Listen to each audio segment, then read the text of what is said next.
सकाळी सकाळी 5:45 वाजले होते आणि आजची सकाळ खूप रिफ्रेशिंग होती, कारण आजचा दिवस पण खूप खास होता. आज आपले सागर दादा खास पुण्यावरून आले होते आणि दिवसभर आपल्याला हॉटेल कामात मदत पण करणार होते. मग काय, पहिले आजोबांकडे गेलो, त्यांच्याकडनं ताजी ताजी मटकी घेतली आणि सकाळच्या अंधारात फुल थंडीमध्ये दोघं पण हॉटेलला निघालो. शुभ सकाळ मित्रांनो, आज 26 जानेवारी म्हणजेच आपला प्रजासत्ताक दिवस. तुम्हाला सर्वांना प्रजासत्ताक दिनाच्या खूप खूप शुभेच्छा. मग काय, आल्या आल्या दादांच्या हस्ते शटर ओपन केलं आणि फटाफट मटकी बॉईलला टाकली आणि दिवसभराच्या तयारीला सुरुवात केली. आजचा दिवस खूप धावपळीचा होता आणि आज मला खूप आनंद होता की माझ्यापेक्षा 10 पट जास्त एक्सपिरियन्स असणारा माणूस माझ्यासोबत काम करणार होता. सागर दादांचा पुण्यामध्ये साई सागर केटरिंग नावाने फार मोठ्या प्रमाणात केटरिंगचा बिझनेस आहे आणि आज त्यांच्याकडून मला खूप काही नवीन गोष्टी शिकायला पण मिळणार होत्या. मग काय, फटाफट मिसळचं एक पातील बनवलं आणि दुसऱ्या पातेल्याची पण तयारी सुरू केली. आज खूप जास्त गर्दी होणार होती, पण मी ठरवलं होतं आपण टेस्ट मध्ये तर कधी कॉम्प्रोमाइज करत नाही, पण आज सर्व्हिस पण एकदम टकाटक द्यायची. सकाळी 7:30 वाजताच मिसळचा पूर्ण स्टॉक बनवून रेडी होता आणि सर्व तयारी झाली होती. बाहेर या मुलांना बघून शाळेतल्या काही आठवणी पण ताज्या झाल्या.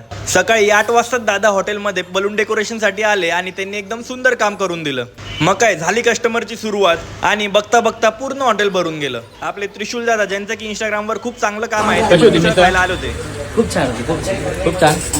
चवदार मिसळ खाल्ल्यावर पब्लिकचे एक्सप्रेशन बघण्यासारखे छान आहे तुमची. मी तुमची बिग फॅन झाले आजपासून. दादांनी फोटो काढून मिसळची सुरुवात केली आणि अर्धी पब्लिक बाहेर मिसळची वाटच बघत होती. एवढ्या गर्दीत मिसळ पण संपली. मग काय, नवीन पातीला पुन्हा ठेवलं. फटाफट मिसळ रेडी केली आणि बाहेर मदतीला आई पण हॉटेलला आली. गर्दी तर वाढतच चालली होती, स्टाफ पण लिमिटेड होता, पण प्रॉपर सिस्टीम लावल्यामुळे सगळे कामं एकदम फटाफट होत होते. अशा वेळेस घरच्यांची साथ भेटणं माझं भाग्यच आहे. हळूहळू कस्टमर कमी होत गेले आणि मग काय, आवरायला सुरुवात केली. आम्ही सगळे खूप दमलो होतो आणि शेवटी मिसळचं पातीला संपलं. मस्त गणपतीची पूजा केली, लाईट्स ऑफ केल्या आणि घरी निघालो.